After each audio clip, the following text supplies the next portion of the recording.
지하철 몰카 혐의, 오해라면? 타인의 신체를 몰래 촬영했다며? 많은 사람들이 이용하는 대중교통 수단인 버스나 지하철 등에서 휴대전화를 통해 다른 이의 몸을 촬영하기도 하고 유사 기능을 갖춘 소형기기를 활용해 촬영을 할 경우 성폭력 범죄의 처벌 등에 관한 특례법 제14조에 따라 7년 이하의 징역이나 5천만 원 이하의 벌금형에 처해집니다. 이렇게 다른 사람의 신체를 동의 없이 촬영하는 경우 피해자에게 성적 수치심이나 불쾌감, 혐오감을 유발할 수 있는 일이 되므로 형사처벌은 매우 중요합니다. 지하철 몰카범 처벌 수위는 위와 같은 방식의 범죄를 카메라 등 이용 촬영죄라고 부르고 있습니다. 카메라 또는 그와 유사한 기능을 가진 기계장치를 사용해 성적 욕망, 수치심을 일으킬 수 있는 타인의 신체를 상대방 동의 없이 촬영한다면 지하철 몰카범 혐의가 인정될 수 있으며 처벌은 7년 이하의 징역형 또는 5천만 원 아래의 벌금형이 선고될 수 있습니다. 이에서 더 나아가 불법적인 촬영물 또는 복제물을 반포하거나 임대, 제공하는 등 유포 행각을 벌였을 때도 같은 수준의 형벌 선고를 예상할 수 있습니다.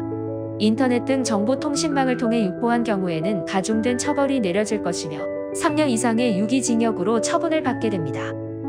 보완처분까지 받을 수 있는 성범죄. 성범죄는 벌금형 선고만 내려져도 보완처분까지 받게 되므로 일상, 사회생활에 제약이 발생합니다. 신상정보 등록이나 10년간 취업 제한이 적용되는 등 사회적 불이익으로 인해 큰 타격을 받을 수 있습니다.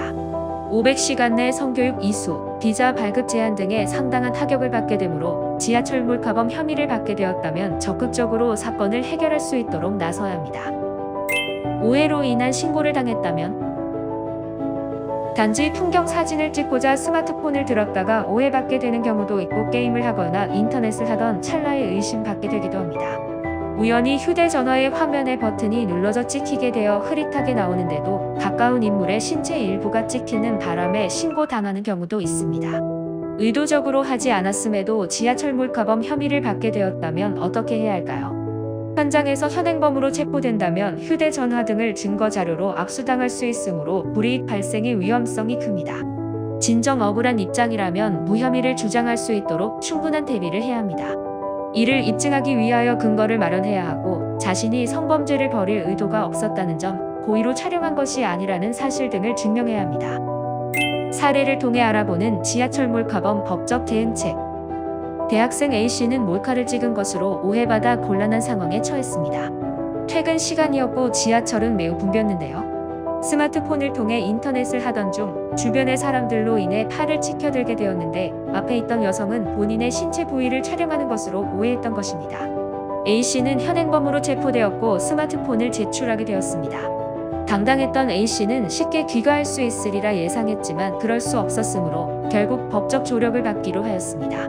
A씨는 변호인의 법적 도움을 받아 다행히도 혐의를 풀 수 있었으며 무고죄로 고소하는 방향으로 대응하는 방안까지 고려할 수 있게 되었습니다. 성범죄는 엄중한 형사처분만이 아니라 보완처분까지 내려지는 사안입니다.